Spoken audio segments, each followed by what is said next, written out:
പാലക്കാട് കൂനത്തറയിൽ മകന്റെ മർദ്ദനമേറ്റ് ചികിത്സയിലായിരുന്ന പിതാവ് മരിച്ചു. കാവുങ്കര വീട്ടിൽ ഉണ്ണികൃഷ്ണനാണ് മരിച്ചത്. കഴിഞ്ഞ മാസം 23-ന് മദ്യലഹരിയിൽ മകൻ മനോജ് പിതാവിന്റെ തലയ്ക്കടിക്കുകയായിരുന്നു. ഷാരിഖ് നവാസ് വിശദാംശങ്ങളുമായി. ഷാരിഖ്, വിശദാംശങ്ങൾ. അനുജ, കഴിഞ്ഞ മാസം 23-ന് പുലർച്ചെയോടെയാണ് ഈ സംഭവം ഉണ്ടായിരിക്കുന്നത്. മകൻ, അതായത് ഉണ്ണികൃഷ്ണന്റെ മകൻ മനോജ് മദ്യലഹരിയിലായിരുന്നു അച്ഛൻ്റെ തലയ്ക്ക് മരത്തടി കൊണ്ട് അടിച്ച് പരിക്കേൽപ്പിച്ചത്. ഇതിനെ തുടർന്ന് അച്ഛൻ 1 മാസത്തോളമായി ചികിത്സയിലായിരുന്നു. കഴിഞ്ഞ ദിവസം വെന്റിലേറ്ററിൽ കിടക്കവെയാണ് അച്ഛൻ മരിച്ചത്.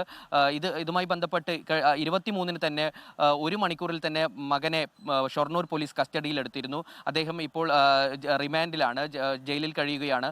ഇരുവരും തമ്മിൽ 23-ന് പുലർച്ചെ വീട്ടിലിരുന്ന് മദ്യപിക്കുകയായിരുന്നു. ഇതിനിടെ വാക്കുതർക്കമുണ്ടായി. ഈ വാക്കുതർക്കത്തിനിടയിലാണ് അച്ഛൻ്റെ തലയ്ക്ക് മകൻ മനോജ് മരത്തടി കൊണ്ട് അടിച്ച് പരിക്കേൽപ്പിച്ചത്.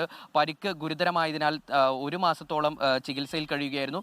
ഇന്നലെ അർദ്ധരാത്രിയോടെയാണ് അച്ഛൻ ഉണ്ണികൃഷ്ണൻ മരിച്ചത്. അനുജ, ലോകത്തെവിടെയായാലും ഏത് സമയത്തും 24 വാർത്തകളും ഓഗ്മെന്റഡ് റിയാലിറ്റി പാക്കേജുകളും എക്സ്പ്ലെയിനറുകളും വിശദമായി കാണാൻ ഞങ്ങളുടെ യൂട്യൂബ് ചാനൽ നിങ്ങൾക്ക് സബ്സ്ക്രൈബ് ചെയ്യാം.